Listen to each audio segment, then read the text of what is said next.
I'm Kennedy. It's your boy Ace, man. And today, we finna go beyond that bag. We have a very special guest on here. We have somebody that's not only an educator, but an activist and likes to stand on what he speaks on. Tell them a little bit about yourself. How y'all doing? I am Barhn. Like she said, I'm an educator for the past 6 years.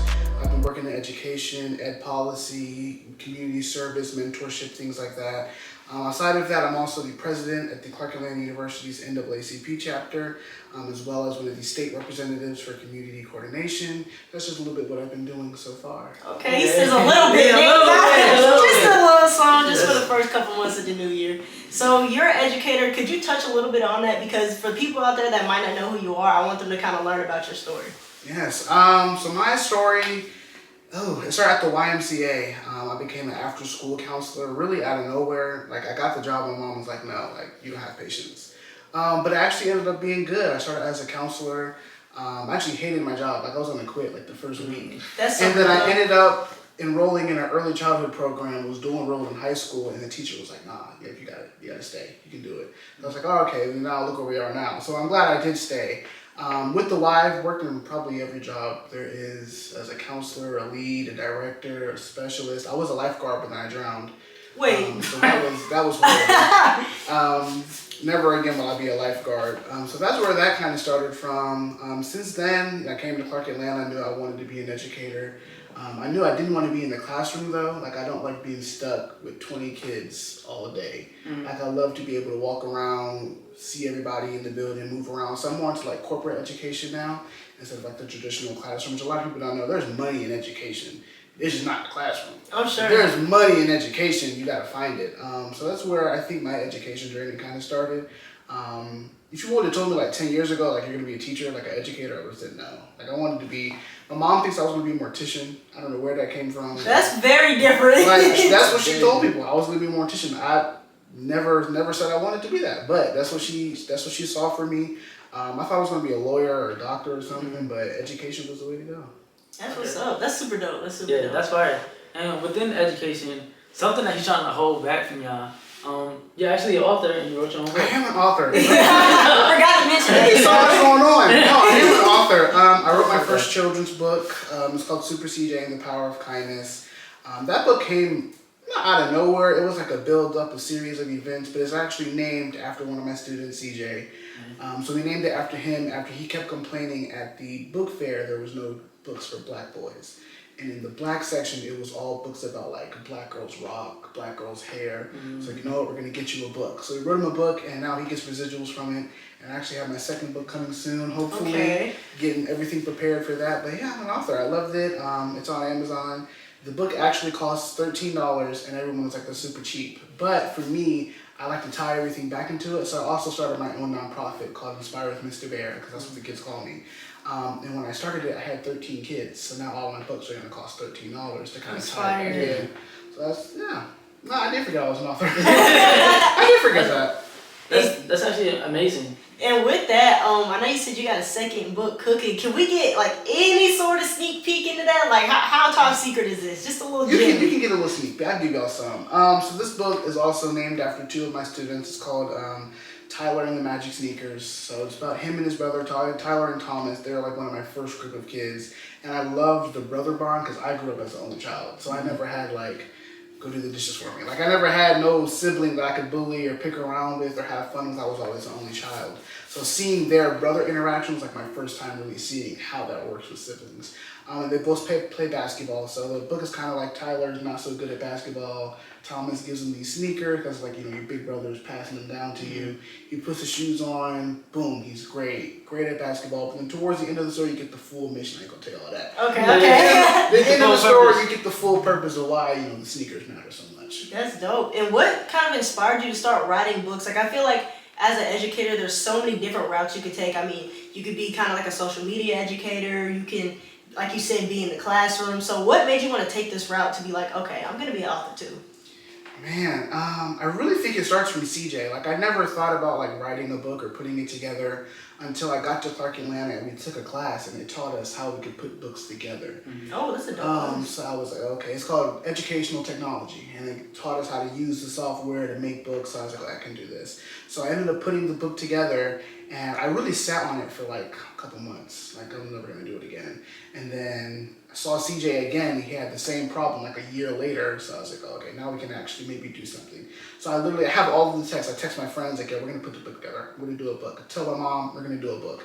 And everyone was like, oh, okay, cool. And then when I actually released the book, they were like, oh, you were serious? I was like, yeah, we're making a book. Yeah. We're making a book. So now it's like, I don't know, it's a little courageous now. And now when I look back at it, I had a kid dress up as CJ for Halloween. Oh, that's fire. And I was like, yo, this is dope. Like, people actually read the book. Like, you see the checks coming from the book, it's like, oh, okay, people are actually buying it. Yeah. And then you see the impact of it of kids who are like, oh, this character looks like me. Or like, oh, okay, like, I understand the mission. Like, I gotta be kind too. So then it's like, wow, like, the book actually has impact instead of just like, oh, I'm an author, I wrote a book. But these are the kids that are being impacted by it. Like, these are people who are reading the book and using it in everyday life. That's fire. I feel like a lot of people think about like kind of what their status is while they're on Earth, but one thing a lot of people teach on is when you leave Earth, you leave behind your legacy. And that's one thing that no one can ever take from you. So with these books, and you're saying it's already impacting kids, like, I just can't imagine how it's going to change in a couple of years when you are just publishing and publishing and publishing. But outside of the books, you said you were a corporate educator. Could you tell us a little bit more about that for those out there that might not know what that is? Yeah, so corporate ed is a little different. So like when I worked for the Y, and I'm always like inside of a classroom, or we're in the after school program or summer camp, which I love. I do summer camp every year. But that's kind of like a traditional job. And then being a teacher in the classroom every day, that's like a traditional job. Corporate education is like, okay, a company wants to train their staff. So we would write the training manual. And that's the corporate side of everything. Because no one sees our face. No one sees like we're the ones who are doing the work. You just see what we produce. When you have kids who play like cool math, like all of the educational games, we don't see, these are actual companies that have CEOs and directors and marketers who are all behind it. You just don't see that because you see the product. So my role in corporate education is kind of like if one of my centers, we have a little over 60 centers in Atlanta. So if I say, okay, here is the numbers for this month, then we have an influx in children with autism. Well, then my role would to be, okay, well, we can do this in our program, say, hire extra staff so we can help accommodate those kids, So that's what the corporate side of everything is like, instead of like boots on the ground. That's pretty cool. How did you get into that? Like, where did that start? You said you were supposed to be a mortician. How did we get to that? Right, and I really don't know where that came from because, like I said, I was the only child, so I didn't grow up like watching everyone's kids. I actually hated it. Like, I wasn't like, oh, babysit everyone while everyone's going away, and I didn't have patience as a kid. Even as an adult, I still don't have patience a lot. So I think it really just came from the Y. Like when I joined the Y and I started working, it was like, oh, okay, this is a cool job. But then as I worked my way up and got to see like the corporate level of everything, it was like, oh, this is like career. Like people have been in this company like 30, 40 years still working here, but it's like you gotta be able to move up. You also have to like know that pathway. Like when I first started, I never knew there was like so many people who make changes or make decisions. I just thought it was us in our center, like working. Yeah. Like I didn't know like, oh, there's a CEO, like, oh, there's a VP, like there's actual people in a whole corporate office down the street. Like I never knew that until I started working, and I worked my way up, and you kind of like mix and mingle with everybody, and you're like corporate parties, corporate Christmas parties, like, oh, these are like real people. Yeah. Like these are like real people. Like I just see your name on an email and that's it. But it's like, oh, these are real people. So working my way up, I think that's how I kind of figured out like what corporate ed was.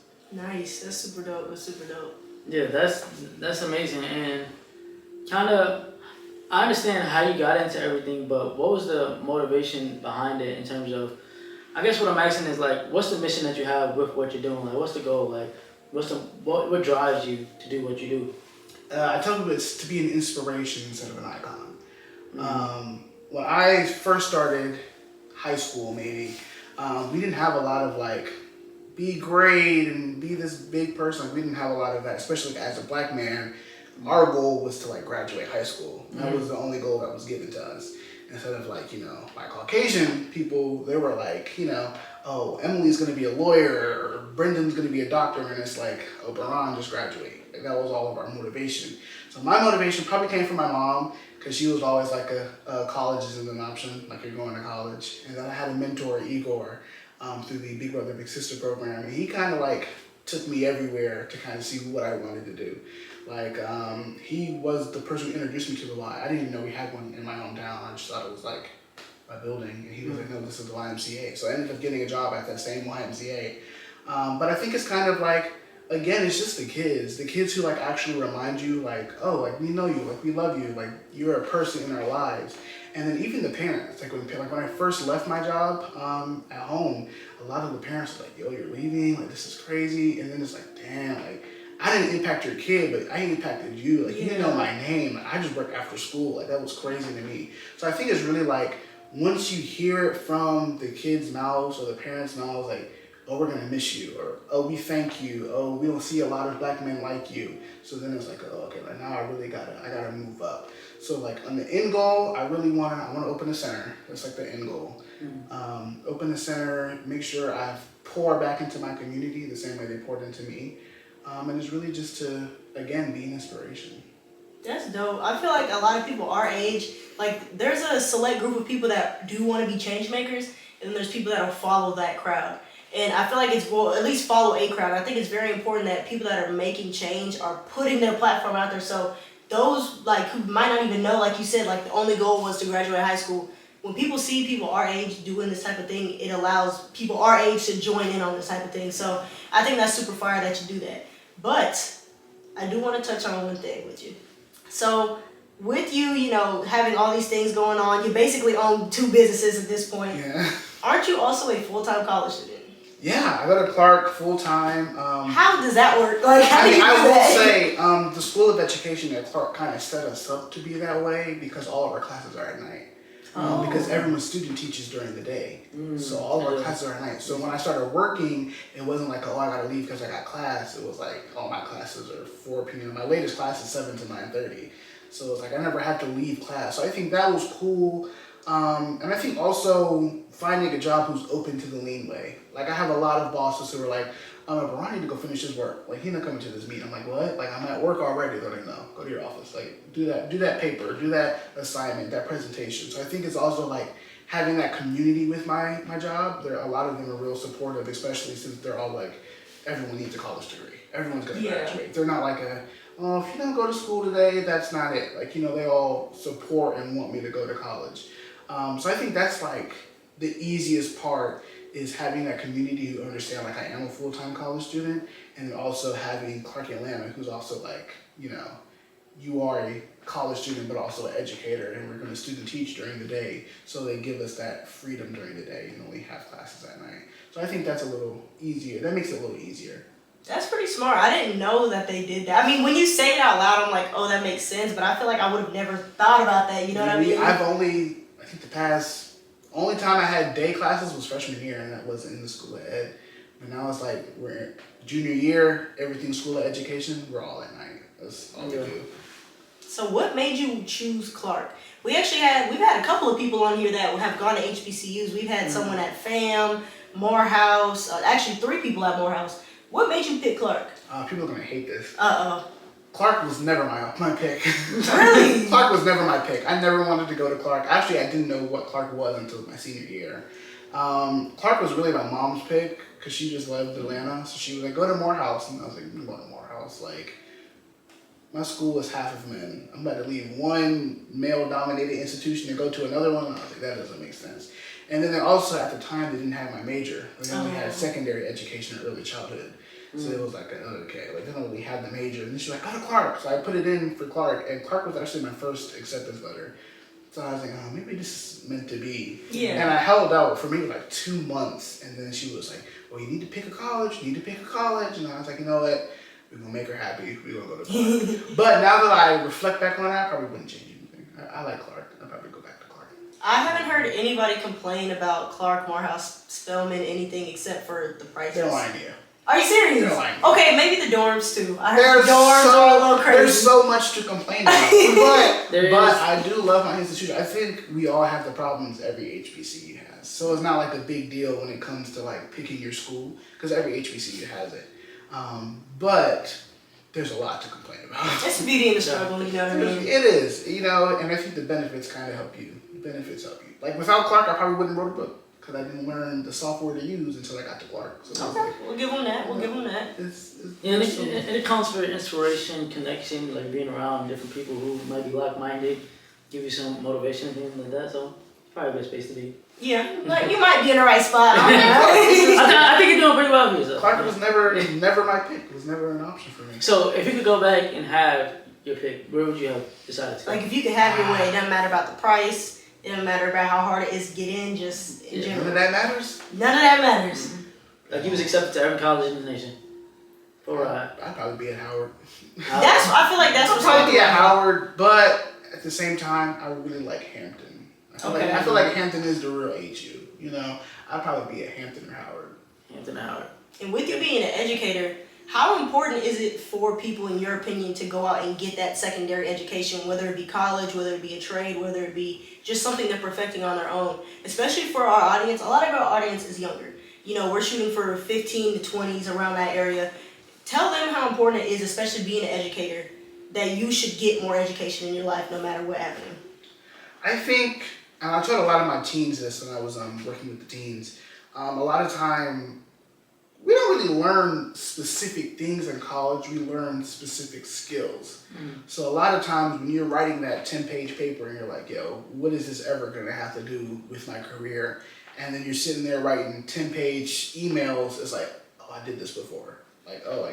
That is kind of correlating to my career. So I tell my kids, even if you're going to college, going to trade, because I went to trade in high school. So if you're going to college, going to trade, do that. Sometimes high school isn't just enough for what you want to do, wherever you want to do. So even if it's being an electrician or a plumber, any kind of job, you're going to want to get that trade in. So I tell all my teenagers, like, yo, do something. Get out there. You don't have to go to a 4-year institution. You can get your associate's degree. You can go to a trade school. You can even just go get training, like a regular training facility, pick up a skill. That's all you need. But I think it's important for us to get that secondary education, one, especially as Black people, because we were denied that for so long.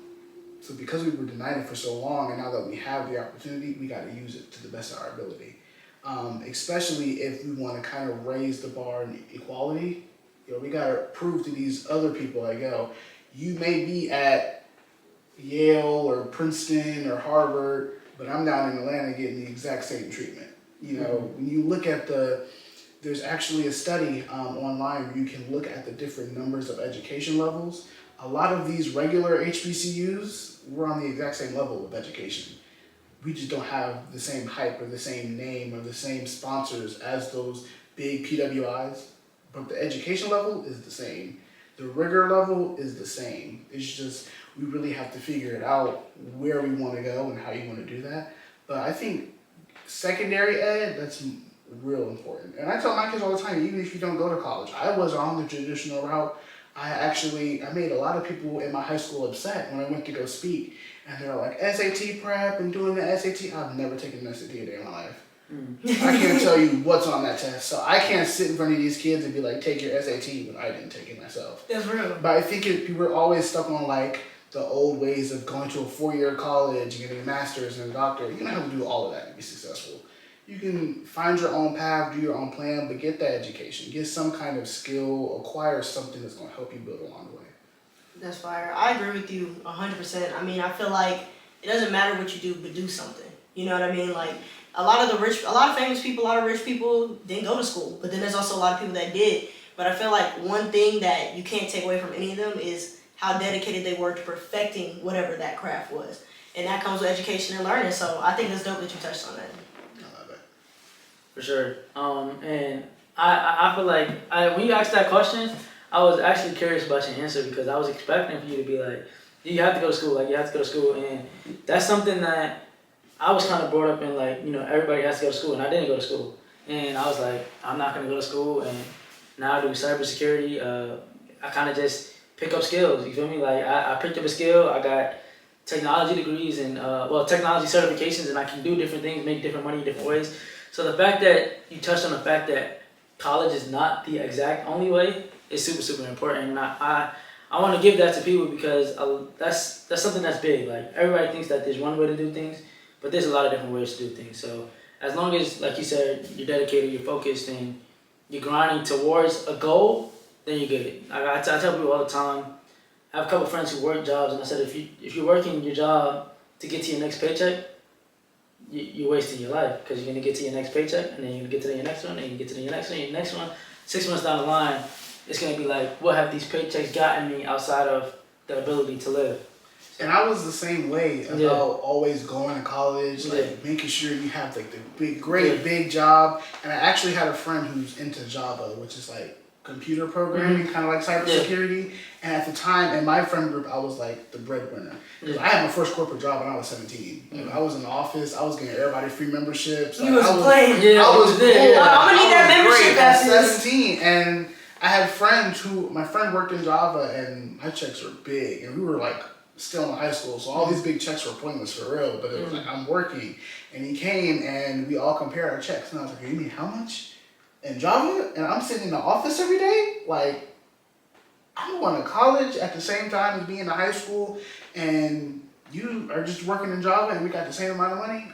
Oh, college don't matter at this point. College don't matter at this point. It's just the skill and what we're doing. I definitely agree with that. One thing, so I'm going to be honest, I didn't want to go to school at first, but I told myself, and my mom always harped on me, you don't have to go to school, but you should go to school because, like you said earlier, a lot of people fought for us to even have the option to go to school. So I ended up going. And we actually have a few things in common. I'm a part of a few clubs, a few organizations and stuff. And I'm actually a part of NAACP. So it's kind of cool that you mentioned that. And you said you're the president? I am chapter president, 75th. Speak on that. Why did you decide to pick that organization? Why did you decide to pick that role? And how the heck are you balancing that on top of everything else? Because that is a full... Y'all don't know this. Being in any leadership role in any type of club or organization is a full-time job. So how do you do that? Because I don't know. Well, NAACP specifically, I joined when I was 9 years old. I was in the Norfolk Youth Council. Well, first I was in Philly, then I was in the Norfolk Youth Council. So I've been in NAACP for a long time. And it really came from my grandpa because he was he's a very civil rights person. We can't have a regular dinner without him. Thanksgiving that's just who he is. He was a Black Panther, so he's like, that's his personality. So like once we found out we can join the NAACP, we were like, okay, we all joined. Me and all my cousins. Leadership wise, I really didn't think I was going to do anything with the NAACP when I came to college, until I was the chairman of education committee, which is like cliche. So I ended up joining, and then last year we were having elections, and I was really close with the president. Our president actually just became mayor of Stockbridge. Oh, I saw that. I did see that. Yes, that is so crazy. My predecessor, so shout out to him. And he was like, run for president. I was like, no. He was like, so what are you going to do? I was like, I'm just going to come and support the elections. And he was like, that's not good enough. I was like, okay. So I ran for president, and I was actually uncontested. So I was like, oh, okay, this is cool. And then I became president, and I honestly didn't think anything of it. We left the elections, and I never thought about it again until people were texting me oh, congratulations. Like, okay, maybe I do have to take it just a little serious. A little serious. And I didn't understand the rigor level because NAACP is a full-time job. That is a full-time job. Especially at the collegiate level because we have a world court, we have committee chairs, and you have the state agenda, the national agenda. There's so many moving parts of it. So that was like, ooh, I don't know if I'm going to do this anymore. But I have the 3 VPs who all help in. So it was like, okay, we're mixing and maneuvering. Overall, I think with the NAACP, that's grown my advocacy level. It's put me in a lot of great rooms. I went to Alabama for Rosa Parks' 70-year anniversary. Ended up on stage. Had no business being on that stage. That's fire though. I almost didn't go. Had no business being out there.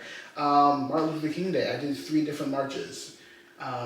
Feet hurt still. I Ubered back to my car. I know that's right. That was crazy. But I think it's kind of made me realize, one, the importance of HBCUs, especially when I looked into the history of Clark. We were the first college to offer graduate programs to Black people. So that was okay, maybe we do have a little bit of a legacy here. And then when I found out 75 years of legacy at Clark, I was like, oh, this is a big thing. This is an org we got to bring back. And then I met so many people and so many alumni who are NAACP was popping back in the day at Clark. And I was like, oh, we're going to have to do something to get it back up there. Yeah. So really, it's been putting in the work with the NAACP. But I'd go for president again. Oh. Okay. He went from not ever gonna do it to I'll do it for a second time. Never was going to do it. Never. And there was a core piece you talked about towards the end there when you was talking about like the collaboration in terms of the people that you have helping you, who you're able to meet, the places you're able to go. And believe it or not, this is, I want to say, me and Kennedy's first time meeting Barhn on the podcast here. Yeah, it was the first time. And I'm sure we were able to do that probably because one of our previous guests. So just having that collaboration is important to me, especially when people have powerful missions. So with that being said, what's some ways that people could support you or some of the things that you're doing in any type of way? Like, if there was some stranger on the street that said, hey, like, I love what you're doing, how can I support you, how can I help, what would those things be? My biggest thing is referrals. Okay. Just refer someone to me. I think it's great when I get those emails or the phone calls. They're like, are you Mr. Bear? And I'm like, you sound like a grown man. What do you mean by that? I'll let kids call me that. But I'm like, sure, I am Mr. Bear, what's up? Oh, great, my son needs a mentor. And it's like, oh, okay. Like, maybe we could put something in the works there. So I think really it's the referrals, and then I'm always taking in new members. Like I said, when I first started my nonprofit, it was just 13 kids. So I had no problem getting on the phone, getting on a Zoom call, but then we kept growing, and I was like, oh, I'm gonna need some more mentors or someone else to help regulate these kids. So I think the number one thing is referrals. Always refer someone to me, it doesn't matter who it is. I've met a lot of Fulton County commissioners, city councilmen, and it's just from referrals. Someone told me to reach out to you for this reason. Someone said, oh, you could probably help me with this, so that's great. Another thing, at the moment, I'm putting together a little scholarship fund, so that's been great. Yeah. Giving out scholarships through the NAACP, kind of helping, because I think in the AUC specifically, we have so many students every semester who have to get a group me going, have to get some type of fundraiser just to stay in school, and I think that's crazy, especially since we're one of the most popular HBCUs out there. Clark Atlanta specifically, one of the most filmed. We have a TV show filming next month on campus. My classes are in the basement. Like, we have people coming to our campuses, we have millions of dollars coming in, so the fact that students are still struggling It's not right. it's not right to me. So I think that's one thing. If you have anyone who can sponsor a scholarship or help with the fund, that's great, for one. Yeah. Always helping out our AUC people, even if it's not even the Clark Atlanta chapter. So I think those are two big ways. Do you have like a link, or is there like any specific way that, like, for instance, if this episode touched somebody specifically, they saw that and said, I love what he stands for, I love his mission, I want to support. Is there like a link or anything that we would be able to put out there for them to be able to click on it and make sure that they make sure your students are taken care of, you're taken care of, and even those at Clark that might need a scholarship? It's my Instagram. Okay, It's my Instagram. right here. You just DM me. I'm real quick with the DMs. I'm like, oh, okay, we're gonna do this, we're gonna do this. Even if I don't get to it, I have a secretary that's hilarious when I say it out loud. But I'm like, yo, check my DMs, and she'll look and she'll be like, oh, we gotta put some stuff on your schedule. I'm like, oh, okay, that's great. So I think it's really just my DMs, like, reach out to me. Alright, we're gonna make sure we put that together for you. And one of the last things I do want to ask you, I mean, every time we've talked about a piece of this puzzle that makes you a person, you always mention, oh, I had this kind of help, or these people helped me, or like you said, my secretary. So when it comes to just growing yourself, becoming more educated, making sure that you're actually standing for something, how important is it that you have a team behind you during all of this? Because everything you said, it sounded like, of course, you're leading that team, but you have great people behind you. So if I'm trying to start something like this up, how do I get in those rooms, those environments where I can build a team to do what you do? I would say your team can always be anyone.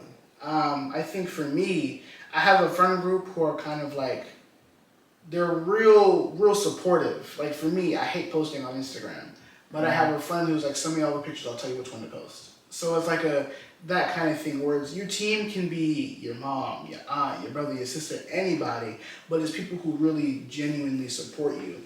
When I was coming to college, I never applied to any scholarships. I had a money team where I just gave them essays and they applied for me.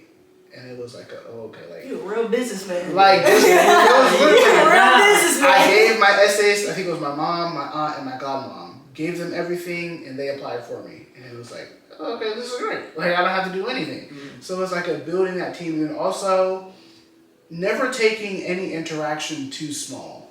I had one interaction. I went to LA for a conference, and I had one interaction with this one guy from Fort Valley State, and it was just one simple conversation at the bar, and it was cool. And then I think about it the next day. I text him. I'm like, "Oh, I have this idea I want to do. I think this would be great." Now where are we at? Clark Inland and NAACP is going to Fort Valley State. Like it's just it's fire. real quick to just take any interaction and make that real special. A lot of my professors I've had previously and now I talk to this day. Hey, I'm writing this paper about this. What are your thoughts? Hey, I'm writing a children's book about this. How do you think this will go over? What is the SEO portion of it? So it's like taking any interaction you have and you think, oh, okay, they could help me in some kind of way. They have some kind of knowledge that could be poured into me. Take that and make that your team. That's dope. And with that, you mentioned Fort Valley State. You mentioned Clark Atlanta. You mentioned how you didn't even want to go to school. But one thing that I did catch on earlier is that you said Philly. You're not from Georgia, are you? No. So how did you end up down here? I'm not a Georgia. Clark. Just because of Clark? Just because of Clark. I was never, well, no, let me back up. I worked for the Y in Virginia. That's where I live. So that was like, okay, great. And then I was applying to a couple different jobs because I was ready to transition. One thing about me, I don't know why, I don't like being complacent. I don't like being in the same place. So it's like, if I get a job and the highest I can go is the site director, where can I go somewhere else that I can get a little bit? Yeah, facts. I don't like being complacent at all. I don't like being in places like even now with the NAACP. Okay, I'm chapter president. That's as far as I can go with Clark Atlanta. How can I get on the state level? Yeah. Like, it's just how can I build up so I'm not just in the same place for the rest of my life. So I ended up applying to a few different jobs within the Y. Then I applied for the Association Director of Strategic Initiatives and Partnerships. And I applied for the job through the YMCA portal. However, I wasn't reading and I didn't see that it was in Atlanta. So when I did the interview and they were like, oh, okay, well, we're going to send you to our home office. Can you come down? And they said it was 9 hours away. I was like, what? Like, this is the wrong place. And then ended up on the back burner getting accepted to Clark and saying I was going to go to Clark. So then it was like that kind of tied into each other. So that's when I was like, okay, I'm just going to go to Atlanta. So then I came down to Atlanta and that's how we got here. But I went born in Philly, grew up in Virginia, and now I'm in Atlanta. Nice. And I feel like you're a very special guest. We have a lot of people on, but one thing that we do with all of our guests is we ask them these two questions, right? The first question, of course, is what is the best part about what you do? Maybe benefits, things that you might have unlocked or learned just being on this journey that people might not even know about. The best part, this might sound cliche because I never say like, oh, it's the money or oh, it's the people, it's the kids. Like at the end of the day, I think nothing will ever beat a kid's smile. Like nothing will ever feel more rewarding than feeling that warmth. Like when that kid wants to go home and they give you that hug and say, I'll see you tomorrow, that's when it's like, oh, okay, that's the most rewarding part of it. The other rewarding part of it is seeing the growth in the kids. I've had kids who barely said 2 words. Now I can't get them to stop talking. Like now it's like, we got too friendly. Like now I can't get you to stop talking. It's a good problem. So that's another rewarding part, is seeing the growth in the kids. I had a kid who he honestly didn't care what he did. Like he was just like, I don't know. What do you want to be when you grow up? I don't know. Do you want to make money? Sure. Like that was his entire life. And now he's like in a pre-med program. What? That's in high school. So it's like, oh, okay, like now we were able to get you going somewhere. So I think that's the most rewarding part, is like seeing the growth of those kids. And then also having like kids who I taught when they were in like middle school, and then now they're going to my old high school and they're like, oh, there's pictures of you in the lobby. I'm like, I'm sure there is. But now it's like, wait, you're actually you have some of my old teachers, you're in the office of my old principal. Like, this is crazy to me. Like, seeing the growth, that's the most rewarding part. I love to hear you say that. I'll tell you now, the counterpart to that question is, what's one of the most difficult parts about what you do? Like, something that's a little bit more challenging, something that just provides just a little bit more complexity to the things that you do in general. If you could cut this one thing out, you would immediately. This one thing? Ooh, it's a long list. Let's start with the first one. The first one, I don't think people see the emotional side of education. So there's a lot of times when, yeah, it's happy moments and giving out hugs and drawing stickers and rainbows. That's the great part. The other part is having to see what some of these kids deal with at home. That's the hardest part I've ever had to go through. Like, I hate having to call social services because the situation is going on. That's the hardest part. I think one of my hardest situations is literally listening to a mother get beat on the phone, and it's like, hello? And all I hear is her screaming. Like, that is the hardest part of the career, is dealing with those different situations. Another part, people are gonna think this is crazy, but I hate like complacent staff. I don't like staff who work in education just to get a paycheck, because this is not, you're not gonna go anywhere. You'll make more, literally I tell people all the time at the Y, you'll make more working at McDonald's than coming here. But if you have a passion for it, you're making up that paycheck. That's real. I love that. I mean, I definitely think, and I commend you for one, being able to step up and put your foot down in those important situations. I actually used to work at, I guess it's like a children's swim school kind of, and I completely understand that. I mean, it's like when you make such a big impact on these kids' lives that sometimes you get almost integrated into their lives when you see these types of things going on. So I definitely commend you for that. And I've sat at family dinners where some families it's really cool and pass me the green beans and it's a really great family, and some dinners just like, I think I'm gonna go now. Like, I don't think I should be seeing this. Like, it's a lot of craziness that goes on. I commend you for being that person to step up, though, for sure. And we got to get in there. Especially a lot of times when parents are like, we don't see a lot of black men in education. It's like, yeah, you probably won't. Especially when a lot of times black men have it a little harder in education because some of them don't trust us. Like, I've had people literally leave the center and call someone who worked there like, do you know who Mr. Bear is? Well, how is he as a worker? I'm great. It's just because I'm a black man, you weren't sure if you should leave your kid with me. So I think I've had that stigma a little bit too, where it's like, now I gotta prove myself just a little bit more. And I think I prove myself everywhere. I'm always the youngest in the room. That's what's up. And I mean, you have your position at your job for a reason. And I mean, I can count maybe one male black teacher I've ever had in my life. So it is super important that we have black men in rooms, especially when there are little black boys that might not have that mentor at home. So that's super fire that you touched on that. But y'all, I mean, I feel like Mr. Bear did a great job today. I feel like y'all need to make sure you tap in with his book. Do you have a QR code for your book as well? I do. Okay, that's going to be right here. We're going to have that up here. We're also going to have the link to his Instagram so him or his secretary can reach back out to you. Somebody will reach out to you.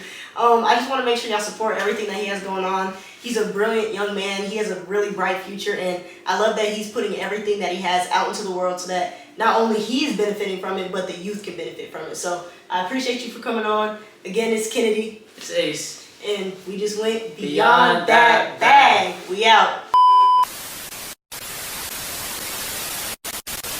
And before we end, I just have to say it on camera. I'm definitely still in that quote.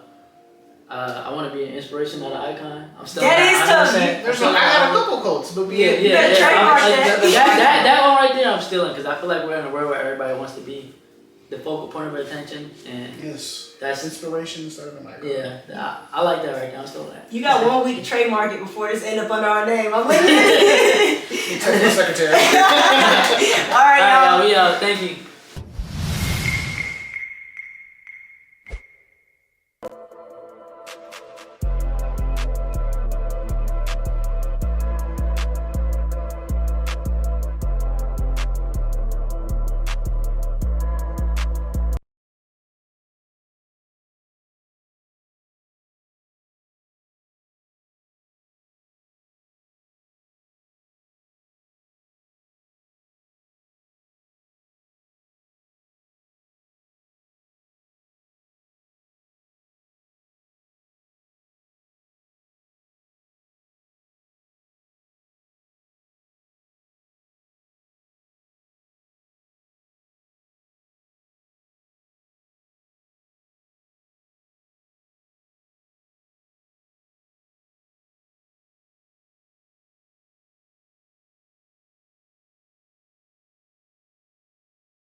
you.